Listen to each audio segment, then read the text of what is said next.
Hi, everyone, and welcome to Get Hired Live. I'm your host, Andrew Seaman, LinkedIn's Senior News Editor for Job Searches and Careers. I'm so happy you're joining us today. As always, I want you to introduce yourself into the comments, and we already have a lot of people doing that. I see Anita from California, Megan from Houston, Texas, Diego from Argentina, and Charles from Tennessee, and I see Benjamin from North Carolina, Sherry from Arizona, and Leslie from California, and I think we have Lon from Florida. Welcome to all of you, and keep introducing yourselves.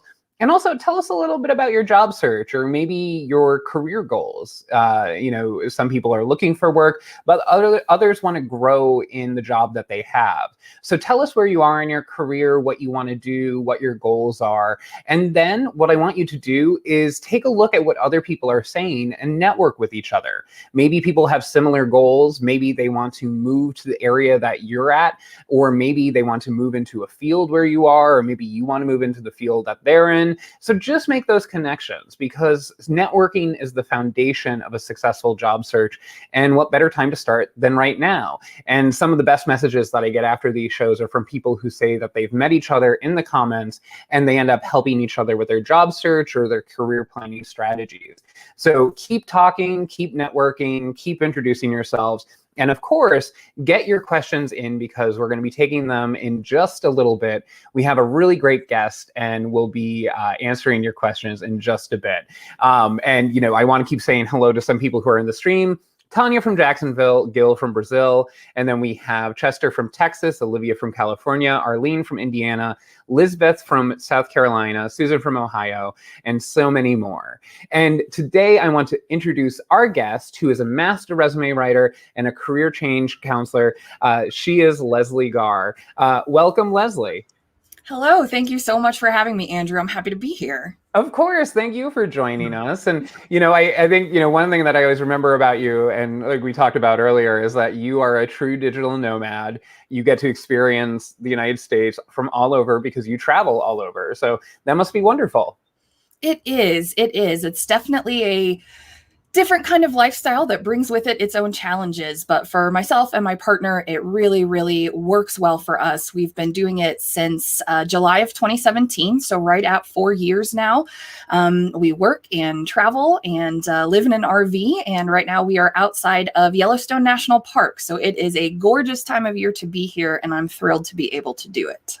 That's great. And, we have so many people from all over. So, you probably have passed through maybe somewhere they live. And Sure. We have Ben from North Carolina, Ziad from Lebanon, Jefferson from Portugal, Maria from where I am, New York City, Sergio from just across the river from me in Brooklyn, Kunal from California, John from San Antonio, Sharon from Philadelphia, Bibi from Ontario, Rashawn from India, and Jennifer from Atlanta. So people from all over the world. We were talking about what we could talk about at the start of the show. And you mentioned keywords. And resumes are obviously a really interesting and sort of deceptively simple document, because they look simple, but they're actually pretty complex. And one of the things that people sometimes get tripped up on is the relationship between resumes and applicant tracking systems, which are often known as ATSs. And ATSs are the computer systems people submit their resume and applications to. And there's long been this belief that these keywords basically kick resumes out and things like that. But that's not necessarily true. ATSs are digital filing cabinets for recruiters, and it helps them sort where people are in the hiring process. It helps them figure out, what people are their top candidates, lower candidates, things like that. But keywords are still important. So can you tell us a little bit about, why they are important? Sure. So I think you touched on a big piece of why they're important, which is the technology. Because ATSs, yes, they are a digital filing cabinet, but they are programmed and can be programmed to help the employers figure out who is potentially one of the best candidates based on their skills, their experience, and things like that. And one of the ways that technology has figured out how to do that, or people have figured out how to do that with technology, is by assigning certain skills or keywords to a job, or kind of just putting in like, hey, for this particular job, these are the things that we're really looking for. And then the ATS can help them find resumes that have those keywords present or have those elements or skills present. So it's really important to target the types of jobs that you are looking for, and to not try and be too broad, and speak the language of those types of jobs and the employers and the companies that are hiring for those types of jobs. So that's where keywords kind of come into play, and that's why they're so important.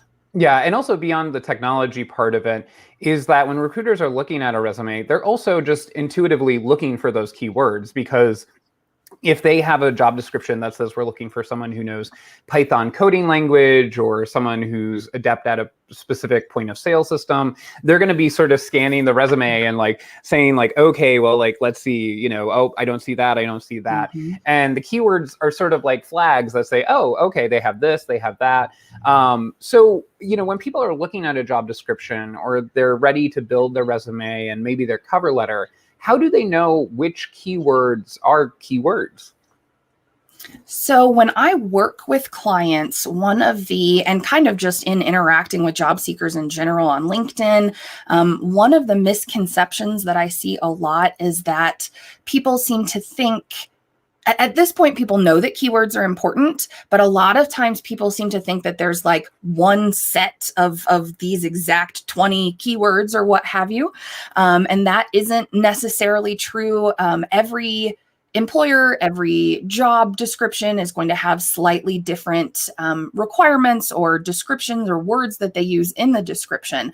So when I work with clients, I encourage them to collect. I usually have them send me 5 job descriptions, but then I branch out and make it 10. So when you're doing it on your own, I recommend finding 10 job descriptions that you are interested in and that you feel qualified for. At this point, they don't necessarily have to be right in your area or something that you would apply to from a location standpoint. You're basically wanting to find content and a job description that really fits what you're wanting to do, and what you feel qualified for. From there are online tools that can be really, really helpful to parse through that data and figure out what words and skills are being used most often. So I like to use a word counter, just an online word counter. I actually have it saved on my little, Internet Explorer thing, so that I can go to that anytime I'm working with a client's resume.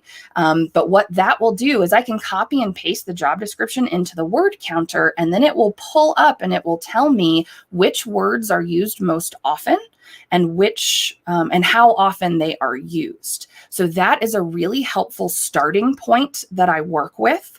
One of the things that I want to caution job seekers on is that this is not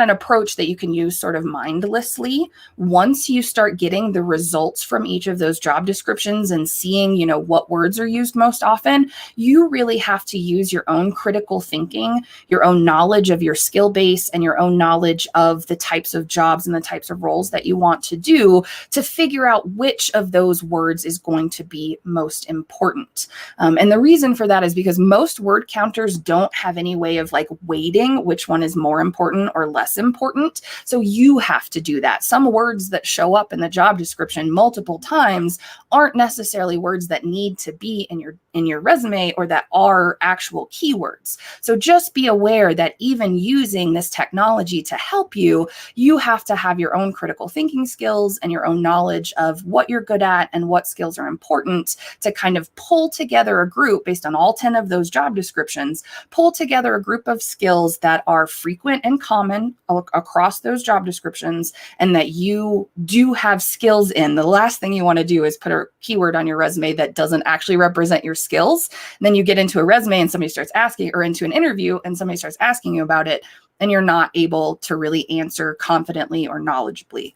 So that's what you want to do is data, sort of analyze the data in multiple job descriptions that sort of match the types of jobs that you're looking for, and then find a core group of skills that really stands out, is frequently used, and matches or aligns with the skills that you have to offer. Definitely. And, for people who, they use that critical lens and they say, okay, I think, these are the keywords that, the employer might be looking for, or, that is important for the role. How should they use them successfully? When you get into actually using the keywords, the truth is these keywords are used throughout your job search and even in your career. These keywords should make up your professional brand that you create for yourself. So typically when I work with clients, I try to pinpoint 2 or 3 or 4 really top skills that they are best known for, that they want to focus on, that are important to their field or their job type, and use those as sort of incorporate those into your professional brand, where you're giving a snapshot of what you're best at, what value you have to offer. And then from that professional brand, you expand that out into all of your documents, your resume, your cover letter, and even into interviewing. When you're answering interview questions, you want to remember that brand. You want to remember the skills that are important to the job and that align with your own personal skills and experience. In the resume, I think one of the things that happens a lot, or that people get a little bit confused about, is they start looking for those keywords and then they think, well, I'm just going to cram as many of these keywords in as I possibly can. And a lot of times that happens where they just cram them in the top at the summary or profile section. If you have one of those in your resume, you definitely should. But you don't want to just cram all those keywords up in the top and then not mention them again throughout your resume. So one of the big tips that I have for using them in your resume is to establish that brand, figure out which keywords are your top ones and which keywords are still important and need to get in there. Then craft your profile section in a way that incorporates those keywords and shows the value that you have to offer. And then in the rest of your resume, remember to include content that supports this message you have at the top of your resume that says, this is who I am, these are my top skills, these are some of my other skills that I'm great at. Remember to include that in your content, in your job descriptions. Support that idea throughout your job descriptions. And then in your interviewing as well, you want to remember that and remember to continue supporting that brand. And also when people, obviously they have to use that critical lens and figure out, okay, if I'm going for this type of target job at these companies, I'm looking at these keywords. But when it comes to actually applying and stuff, every time they apply for a position, they should sort of do a review of this, right? Because even if they have that sort of set resume, you want to go through and say, okay, well, they're now using this keyword or they're using this different language. So this is a review also that you want to do every time before you submit a resume, right? Yeah, I think that is definitely a strong tactic. One of the things that I recommend is sort of differentiating between your job search tactics. I think that there is value in being very targeted about the companies and the jobs that you are applying to, and really deciding ahead of time that this company and this job is really well aligned with me personally and as a professional.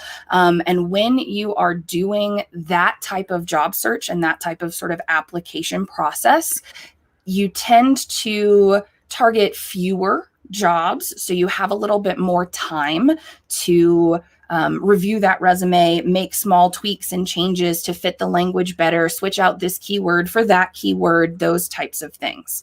I definitely think that that is one of the most beneficial ways that you can help yourself and expedite your job search process, is by being very targeted in that way. I also think, and I know that some people in my space may disagree, I think that there is a career level and a certain type of professional where it makes sense to also supplement that really direct, targeted type of approach with an approach where sometimes you are actually getting on job boards, because job boards do work, and especially at certain career levels. Otherwise, companies wouldn't continue to use them. So I think it's important to, especially at certain career levels, maybe lower career levels, to also utilize job boards and to apply for roles that are a pretty good fit. Maybe they're not your top choice, or I definitely want this, it's my dream job.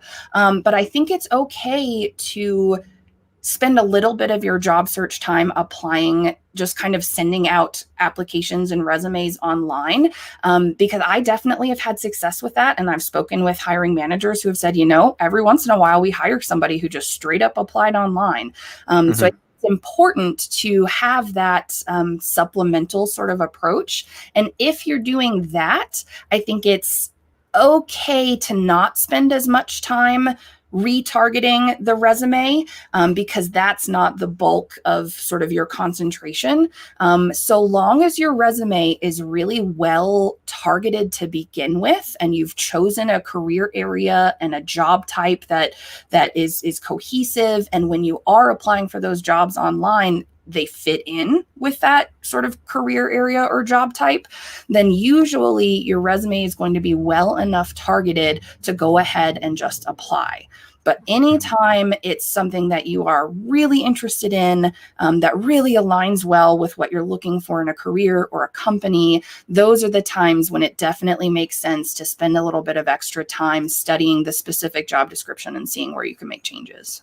Yeah, definitely. And we have, I have one more question about keywords, but before we get there, I just want to remind everyone to get your questions in. We're going to be taking them in just a second. So if you have questions about resumes, career changes, or just your career growth overall, make sure you get them into the comments. We have a ton of people watching. We have Ben from San Francisco, Mariam from Morocco, Tatiana from Brazil, Patricia from Houston, Diana from Colombia, Mary from Texas, John from Utah, and Violetta from Albania. So get your questions in, and we'll be taking them in just a bit. And we already have a few. So, but one more question about keywords before we move on.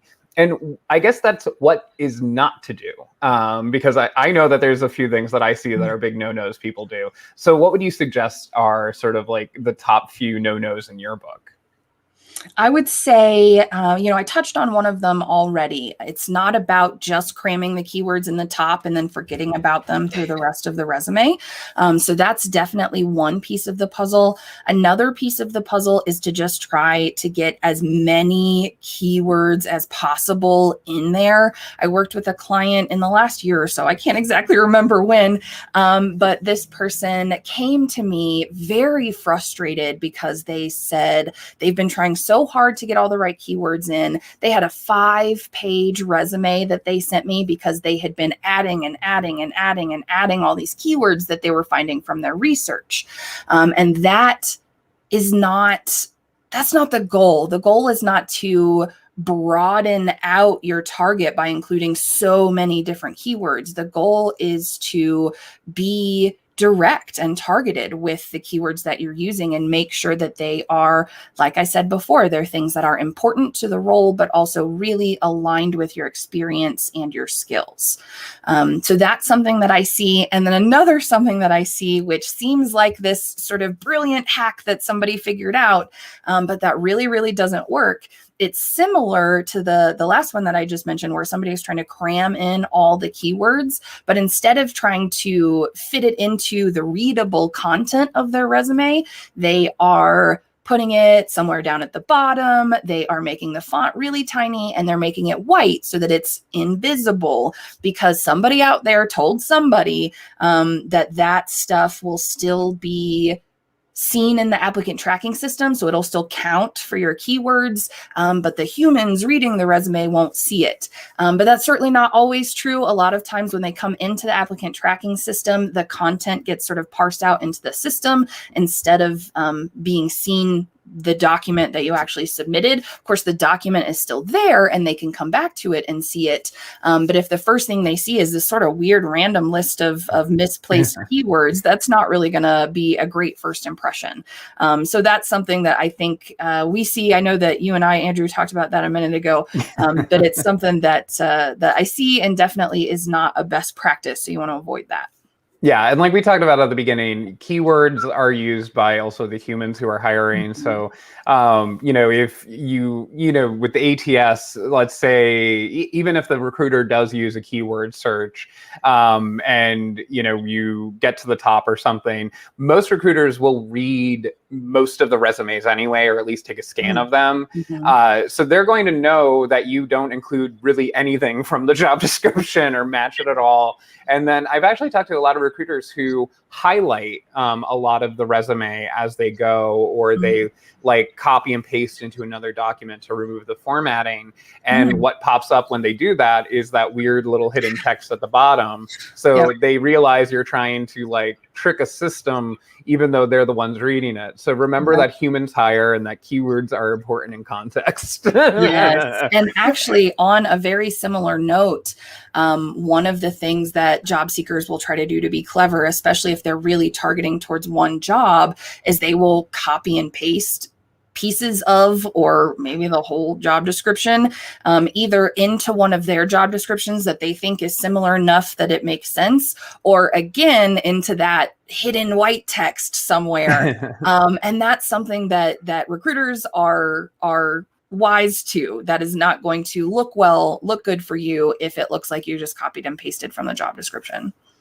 Yeah, I know when people see it online, they think it's brilliant, but it's really not. And with that, I want to move to some questions and comments. And we do have a comment here from Kanal, who says he's a recruiter and he does look for keywords, and it's super important, and all depends on each job, as Lezlie stated. So that is some testimony from a recruiter. And we also have a few questions here about changing careers and how you translate your skills into another field. So one of the questions is from Jennifer, who says, any advice on how to translate your skills/abilities from one field to another? For example, moving from higher education into corporate work. Absolutely. You said that was Jennifer, is that right? Yep. Jennifer, thank you so much for the question. I actually work with clients a lot as a career change coach, and I have a background in teaching, as does my partner. So when I first started writing resumes as just like a side gig, I was working with teachers on resumes, and oftentimes I would be working with teachers who were looking to transition into a corporate role. So for anyone looking to transition, I think it's really important to, once you've decided where you're transitioning, because that's definitely the first step. You have to decide on that new target. Once you've done that, I think it's important to do that research that we talked about with the keywords, figure out what keywords are most important for those types of jobs that you're pursuing, and then sit down and take a really honest inventory about the pieces of your experience that match up with those keywords and the skills and the types of experience that they're looking for. A lot of times this takes some creativity, some out of the box thinking.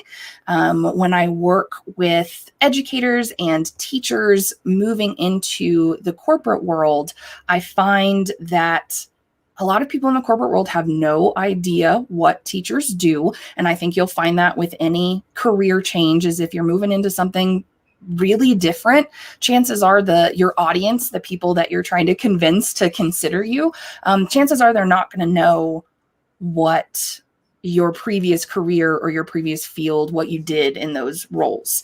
So it's up to you to control your narrative and to sit down and take an honest inventory of the times in your career so far where you've gained experience or utilized these skills that they're looking for.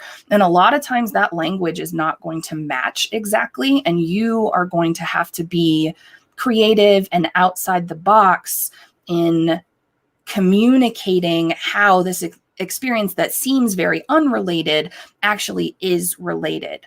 What I talk to career changers about a lot is the idea that once you've decided on this career change, chances are there are internal reasons that you want to go into that. There are things from your background that make you feel confident that you can handle these new jobs, that make you feel confident that whatever you don't know yet, you can learn easily or quickly, that you can come into it and be effective and be successful. So sit down with yourself and figure out what those pieces from your history are, and then figure out how you can communicate and explain those in the language of your new field, translating out of the language of your old field. So just as an example with teachers, I've worked a lot with high school band directors. That actually is what I was in school for prior to kind of going on into my own here. But I find that there's a lot of, just as a singular example, there's a lot of project management that happens with teachers, especially if you're having, multiple classes at different levels where you're teaching different curriculum. And then sometimes you might have to have a field trip or an event where you're bringing someone in. There's a ton of project management elements and program management elements that teachers are very, very good at and don't often recognize for themselves. So of course, someone else who has no familiarity with teaching is not going to be able to recognize that. So it's that outside of the box thinking. It's comparing your history to what's being asked for and being really honest about the pieces of your experience that align well with those types of jobs and those types of skills. Yeah, and actually we have a question here that's sort of related, and I think it also will speak to people who are recent graduates or relatively new to the workforce, and it's from Tracy. And Tracy says she wants to shift career focus. She has the education but lacks experience. How do I get hiring managers to at least meet with me so I can explain how I would benefit their organization? And again, that's from Tracy. Tracy, okay, I think that's an excellent question. I think there are two really strong ways to do that. The first way is if you have any possible way of gaining even sort of indirect experience, whether it's volunteering, whether it's shadowing, whether it's taking some sort of a course or getting a certification, anything that you can do that gives you a little bit of experience, that gives you a little bit to speak on, that can be really helpful. If you don't have that ability, or if you're working on some of those things, but they're not quite, in place yet, another really, really great way to get that shot, to get somebody to give you that chance, is networking. So often job seekers think of the job search sort of in a vacuum, that they're just by themselves, they're sitting in front of their computer, they're applying, they're researching. Networking is the number one best way to overcome any sort of bias or discrimination, whether it be just bias because you're changing fields or because you're an early grad or a new grad and you don't have experience, or whether it be bias based on something personal, any of that. The best way to sort of sidestep that bias and to get around it is to network your way into connections with people who are willing to advocate for you, who are willing to support you, and who can introduce you to the right people. So with your networking, that's going to be one of the best ways to overcome that issue of somebody not wanting to give you a chance because maybe you don't have the experience they think they're looking for. Yeah, I think that networking is such an underrated, piece of the job search. And I think a lot of people just have a bad reaction to the idea of networking, but really it's just about having conversations. So once you sort of strip it from that horrible experience of being in a ballroom with like a name tag, just trying to talk to strangers, it's actually just much easier to say, hey, listen, I'm just trying to learn. So it's more of a conversation.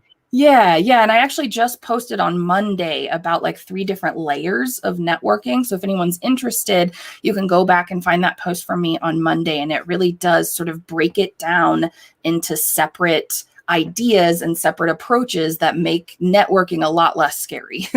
Yeah, and I know our producers are flashing your LinkedIn profile URL at the bottom, so Perfect. I hope Yep. people follow Thank you you. for your great advice. Thank And you. continuing with like a resume theme, obviously, we have a question from Olivia who says, "How do you feel about designed resumes with photo included?" And this is actually a question that I got very recently, a few times. It was random because I don't hear much about sort of illustrated resumes or Mm, photo resumes. mm. But what are your thoughts on them?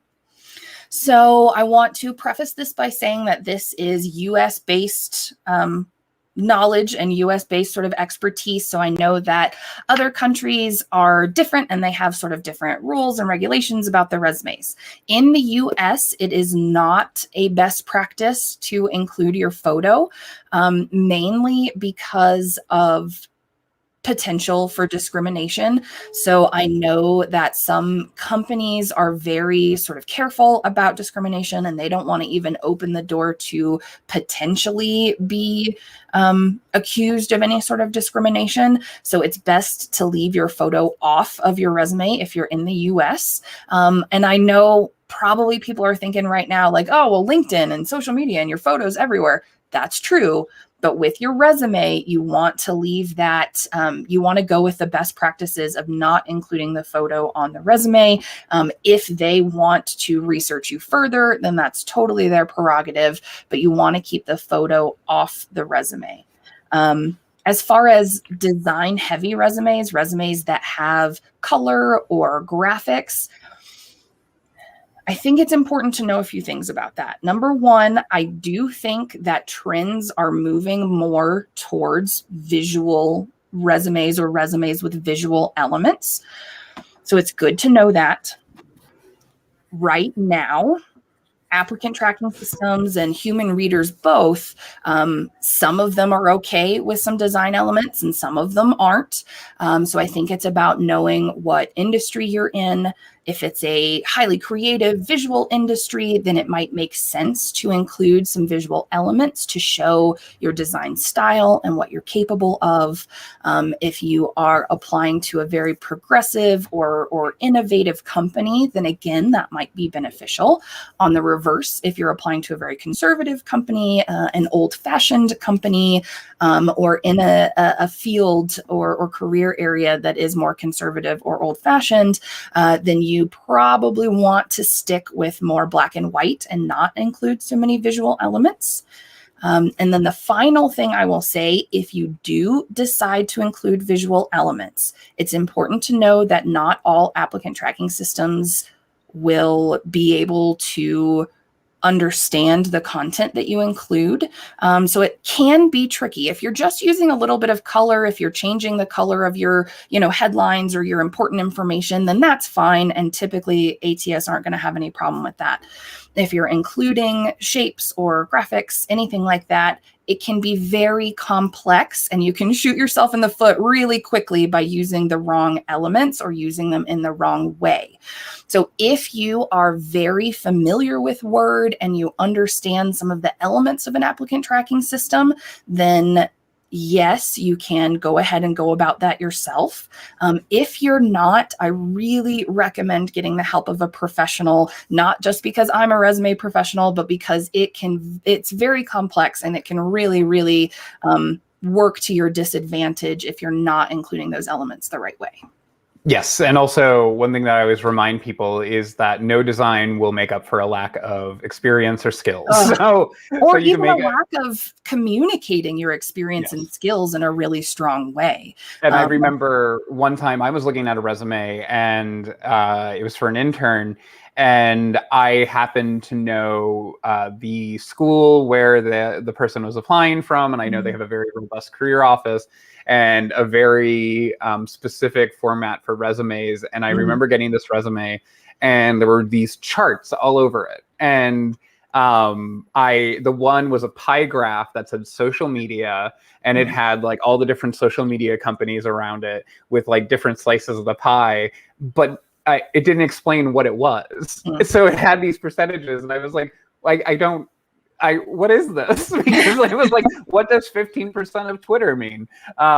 So that, that immediately sort of was like, I don't think this person's right, because if they can't communicate on the resume what that design is or what that represents, I think that is a big no-no. So I think that is completely right, like you said. And we also have a question here from Rhonda, and I think this is something a lot of people can relate to right now. How do you address employment gaps on a resume after taking a career break? And that's from Rhonda. Rhonda, I think it depends on what your career break was and why. I think, and it also depends on how long that career gap was.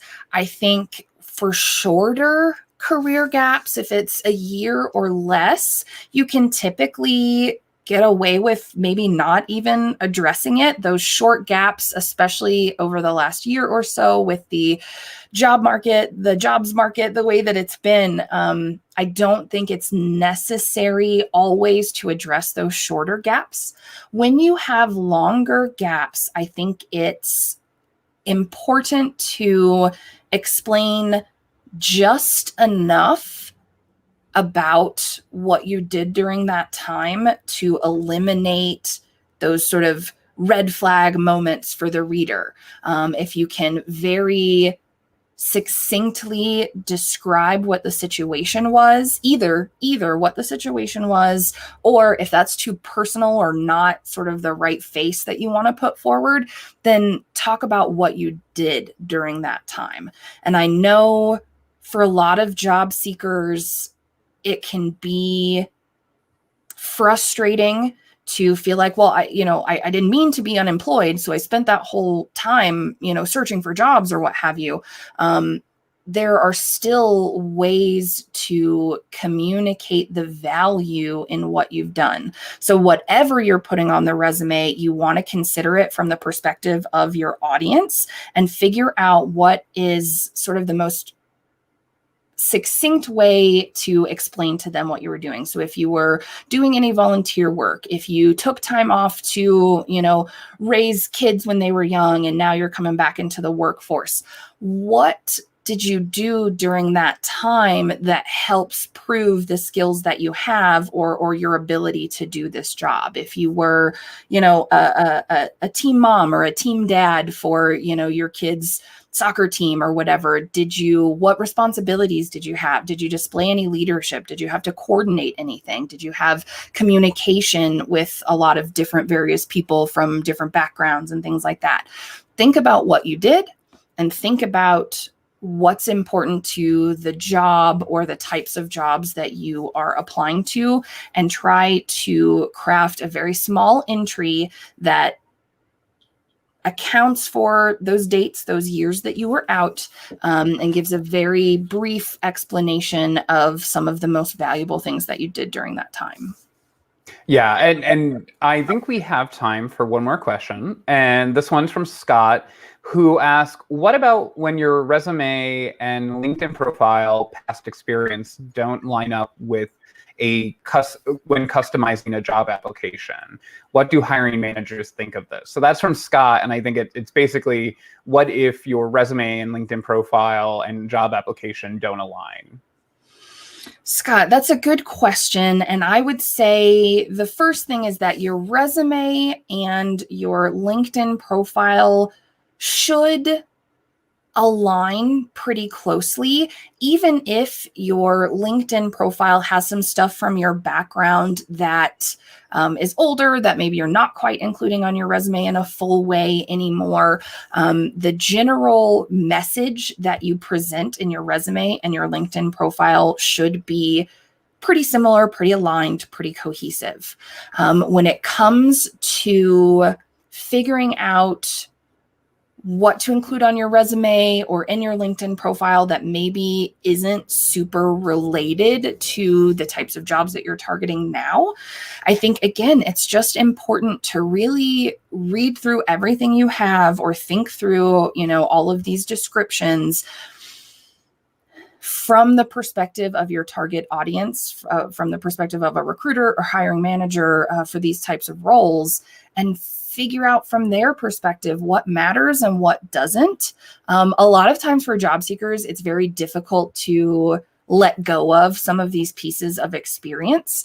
But when you really get down to the nuts and bolts of what's important, you can eliminate a lot. And even in your resume, for instance, if you know you have stuff on your LinkedIn profile that kind of goes far back and isn't really relevant, you can include, and I do this often on the resume, include either an earlier career section towards the bottom, or if you're in a career change, you can kind of include a bit of an overview of your career up to now. And you can give very, very brief gist of what that earlier career was, or what some of those earlier jobs were that maybe are less relevant. That provides context to the reader, and they know kind of where you came from, but it doesn't throw them in the sense of like, well, wait a minute, they used to do this and now they're trying to do this, and I don't see the connection. You have to be able to connect the dots, and just really make sure that your content from LinkedIn to resume tells the same story, and figure out how to convey that message appropriately on the resume versus the LinkedIn profile. Yeah, I think that's great advice. And and you're also getting a lot of thanks from some of the people who ask questions, Scott, Rhonda, Jen, and I see Susan says, thank you for the helpful information. So thank you so much, Lezlie. And absolutely. I hope people were following along, like I said, at the bottom of the screen, finding your LinkedIn profile. Yep, absolutely. You can follow me on LinkedIn at that URL right there. You can also join my Career Courage Club.